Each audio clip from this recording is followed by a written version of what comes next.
Welcome to this week's installment of the 2-Minute Drill. We're here with Nichols football head coach Dale Olmsted. The Bison opened up the season with a loss at Westfield State on Friday. Dale, before we touch on positives, negatives from the week, or from the game, I should say, let's just talk about the matchup in general. What happened? Two teams I think that are pretty even. It looked to go that way, in the third quarter, 17-14. But, as you mentioned, there's some positives, negatives to take out of it. Obviously, you want to get the victory. But for us, we do have a lot of new players in key positions, and it's a starting point. It's one game. We have 9 games to go, and we watch the film, evaluate, and move forward.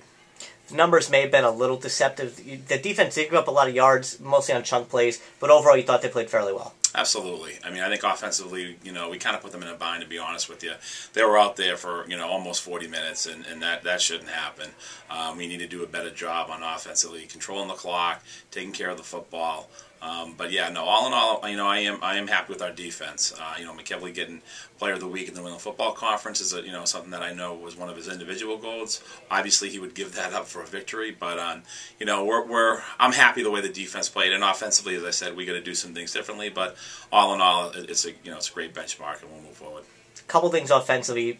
Chris Mullen's a quarterback. He did turn the ball over 4 times, but you like the way he took the accountability for it. 100%. He shouldn't take all the accountability. We, us as coaches, the receivers, the offensive line can certainly all take a part of it. He's the one that's throwing the ball, and ultimately, I guess people all look at him. But, what I liked about Chris being new to the program, and he'd been away from the game for a couple of years, his poise, he didn't blame everybody. He didn't blame the line, he didn't blame the receivers or the coaching staff for whatever it may be. He didn't look for excuses. He took accountability. He was a leader, and I expect great things from him moving forward.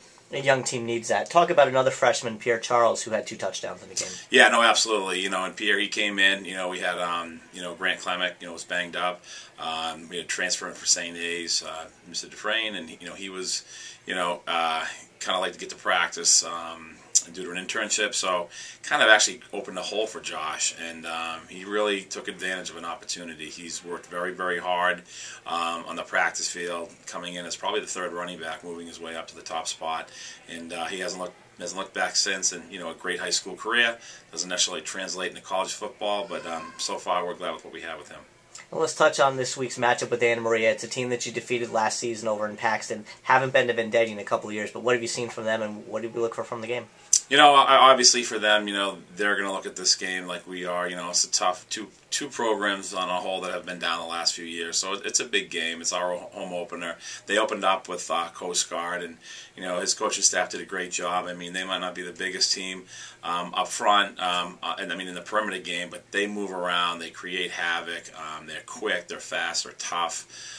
Again, that was probably a 13-0 game at halftime. They turned the ball over too. I think they were bit with an injury bug as well. So again, I think 2 teams, Anna Maria and Nichols, on the way up, both working hard and both eager to get that first W of the season.